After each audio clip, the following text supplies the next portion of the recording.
and ne 7 July ne say 6 months Yera John Dramani Mahama ebe president of Ghana no 6 months in ye and ye bebusa say ekoye anase enkoye ye be assessment ewa ha kakra and ye be ko konfa nochi kakra doctor bi ewu doctor bi wawu na ye den na wuye den na na wo se ye a ya anya doctor no wawu. But first yen kai ho kakra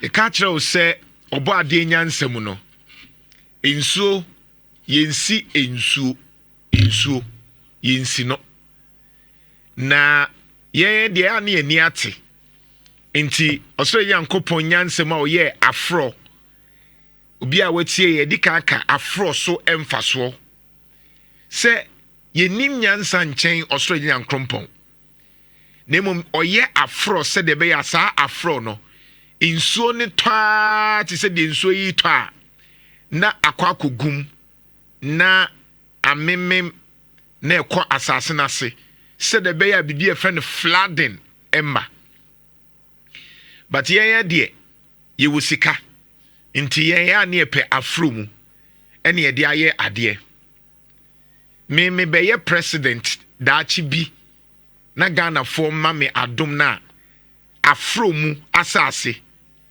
eye forbidden. It is said the forest reserve no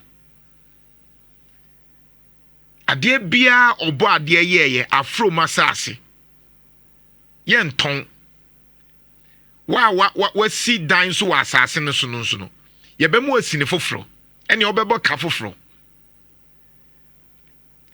because ye wo kro bia wo mu kra de enye so mu si no afro mu o mu si no yie mpo nanso bibia timisi na no abrochire nso toy Florida Texas ho baby Florida ne Texas no a flood they say Texas crowd there aye worse enti na catch you say nso baby e what say nso fa na wo sina nso to a ebe keka no ho. But anyoma we ni ntiase ne yenhye da ntiase ene enim nyansa bebre chen osoro nyankrompo ni ntino ya adwen say dry season ni aton nsu asase no se me ko ba bi na me hu nsu asase a ya ton ne de asidan na nsu asidan ni bi asiso a na me ra ho but ka on say ya na e complain you but ya problem ni e fundamental ne say obaye ne say na esitie and I will say ni we will say complaining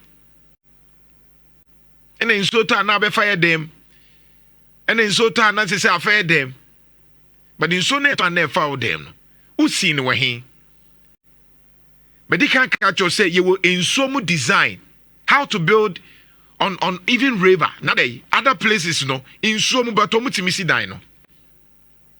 Ba ye de anya to asase ni wie no hene no ekofili wie pe no asase no nya ton pe omfa ho bi muaje ni sika wie city engineers mbem district municipal assemblies ni mbem ombia ncheke obia ni asini troka ni ahwe na nsu ato na nsu ne to a enya ba bi mfa na afa ba bi foforo na akwakọ fa nkofo dem na akunkrofo Nhyira because there's no proper planning. Bra Facebook na menche wade de esi wo Florida ni twa samfoni ni se de be ya wo beti ase yie iwi ana afi maba konfa nochi ensensem ba kumienu so na Florida ho no any Texas go in fact Texas crowd the west enkwada ewu ibi amese eche se ibi ayira yehu omutu omufie ena inso ni yiriye fa ya call baby e wo say ekono ena as we speak inso na ba be fa nkrofo no mu chi omufie kai say abrochire kra de omu plan yi omu plan na nso omu sisa inso we omu nhede hu bi da enti bra Facebook na be hwede esi ye June 4th July yeah de esi ye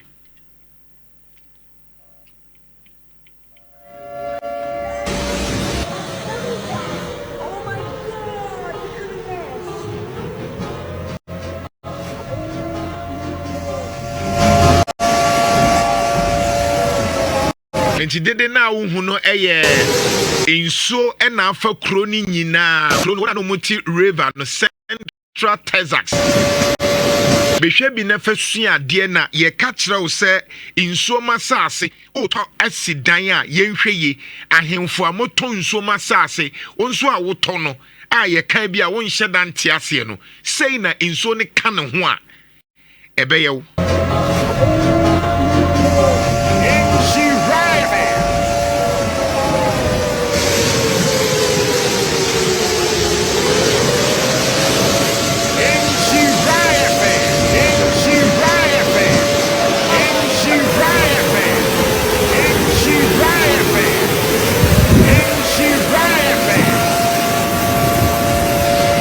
Obadie nsuo se wo so besi ekwan na eno ankasa eton denden de especially wo June July mo nsuo ton na de ebeye wa eno no nti as we speak Texas flooding no aye west nipa bebre ewu we police ni and Jeff you can share this one on my share with Facebook share the way police for esimu save mama bi ene ne ba. It is not easy. It is not easy at all as we speak. Nipa enkwada over bay 50 nebu. They say yehu enkofo ni bi. Abrochi omo de omo hihye omo dan ni yie o.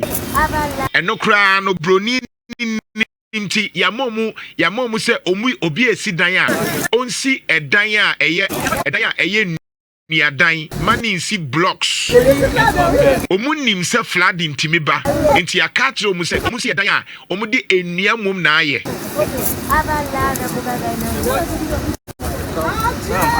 de mechire akwada ne maame ene ne tese ne maame aka no nso aka nti police for no na atie simu make sure say nipa no okay.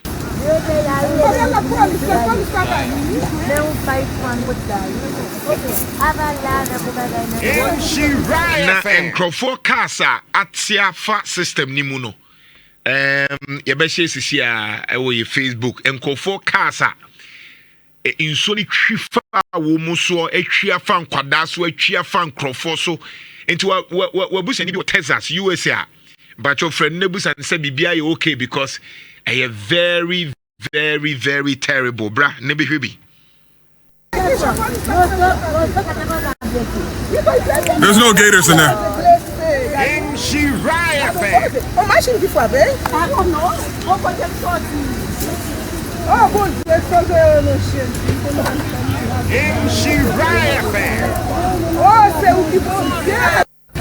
Nti chese ensem ne dosu we nso na etwifa obi so chese inso na akwate se no abreso no de ye ni biabra wo de behwe bi ne hu de kan de bia se na Jantuah kasa na insuo a ye mu nsuo ni nsuo ka ne ho a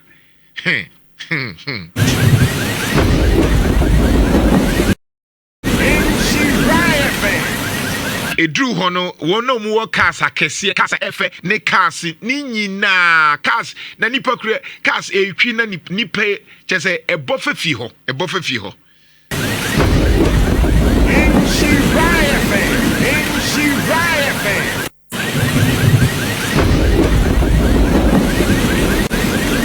Etwiafa kro no so nyina in fact yentie CNN report bi a omode ebaye here they had to the water came up to the over the rooftop here. They were in that window coming out onto the roof as the floodwaters, and to give you a sense of just how much water there is here. This is the highway that follows the Guadalupe River from Kerrville to Ingram to Hunt, and back down that way is Camp Mystic, where those young campers are still missing, 23 of them so far. The river is on the other side of the road, probably a good 100 yards and down about 30 or 40 feet. So you can imagine the amount of water that it would take for the water to reach these levels on 36 feet of water. And to see an reporter no NM updates the air coso tre insuo no yemfa ni say insuo no odan no ma mentwa mfoni insuo na eto no we insuo ni toya ma fidie na edan na wutim no yemfa ni say sabronsan na wutim a first floor ayema sa that's the level That's the level in Sony toy. Into the baby, I would say, you know. Imagine say in Suatwana in Sono, Ehira Kosa, baby, I would die now with him no first floor. Sana in Sony toya, a bit too far, Sunti and Yensua, Yamasa or steps in the cake. A Yensua, a Huria, Ninia, Koya, Copim say, to say, oh, die now with him no. A dine out in so imagine baby I would know na in so afa nina said the baby betty the way in so nisitoye very terrible scenes and the call so enti river of na ya say no river pra na ya say no in so onye na ya say no e bedru baby in so ne beto in so ne to a e be yesa so ye de no nye tio ye de no enye accidental. And that's the way natural disaster. When we never say a natural disaster. Because Brony, they were planning the crony ye. In fact, almost say a tayiri. But this is 1 out of 200 years. I'm so much now, almost said them who saw way be pain that. And this is worse. The engineer make us may can way am washia dear say. Yet Yanni a cassa in so yensi so quine. Galamsia ye yentwe ye na de yone bebrain oka nkofo se opekasa ne yetia ebeka no ho eka no ho nso a yebeti nwoma ni biase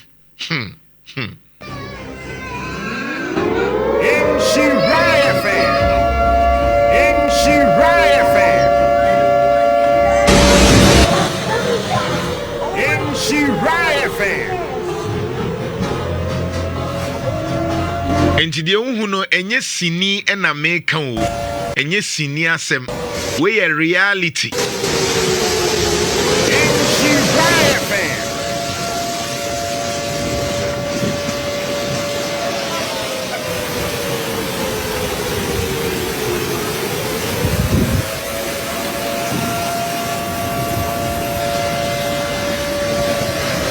at least omu crowd de omu was siren ewo ho na ye obi ye ni bi Ghana ha se insuo ba beto a and you see omu crowd oma ye nneoma na momu was siren disaster siren a answer na beba na ye di kan awone o eti se de na Israel for ni Iran for e kontokwa no se bomb ne tope no mu nim se ade ya ebe di asem oba Ghana ha crowd ye ni siren se insuo wona omutiti insuo ano no e wo se nkomunya yenya Sarina se nsuo no ebeto ne dendenden a ye bossa enhrema na ubehu se e wasa wusori free ho amrofo no kra do mo sa system no ba yen Ghana kra de ye ni bi nti nsuo ne to a ye beka se nyankrompon we oso yankopon beboa yen emfa and they have all these systems in place, but ye ni sa de ni bi because so more videos and more pictures of the AC ewa broche Texas any insua yemfa ho na insuo ne ka ne ho a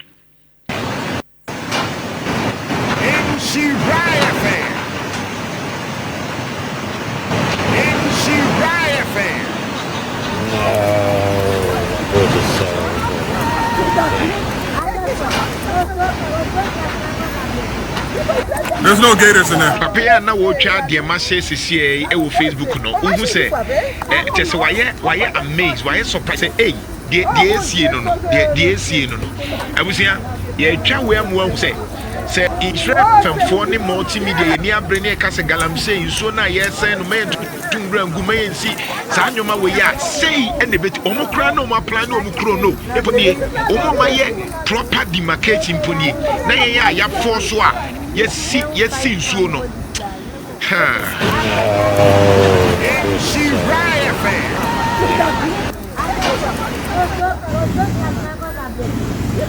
There's no gators in there.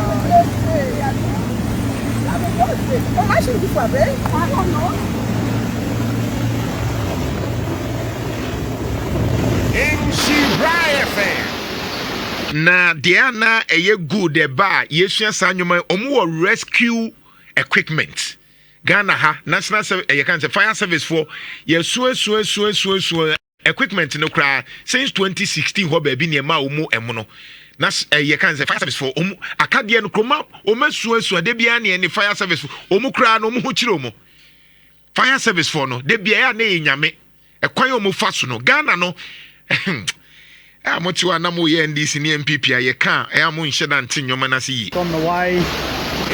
Just thought I'd post a video of an update. We ne ba ne waka ne ba no ne ba na kanti na wo so mo de helicopter ebe fa ne ba no enye easy. So imagine Ghana ha utoma watum free bibiansi Nhyira FM.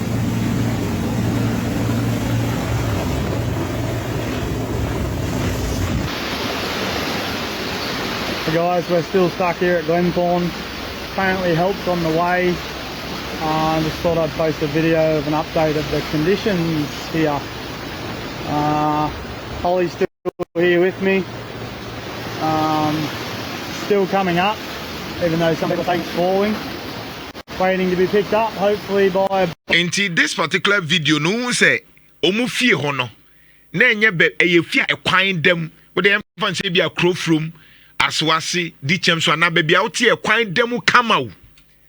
Na all of a sudden, e kroni nyina insu afa no. Would imagine Kumasi, baby awuti. Na wapake wo car, wo kiosk, wo store, wo bibia na krono ensuo na fa betrawo. Enti e fa nkwada e fa nyoma. Sa na wo so wuhu sa nyoma na ye ka wo asem no. We mu de national natural disaster. Ye de artificial ye ne kofa ba. Nje busia update kakra wo hono no na insuo no it wasn't easy. The way isi kan no hono na ejapade bebre asai nkrofo ehu amane ekuro no nyina asai and Jesus Nhyira FM Yemfensia de Oh yeah! Come on! Nhyira 104.5 FM. Nhyira FM 104.5 and we are done. Afi yemra efie na yenko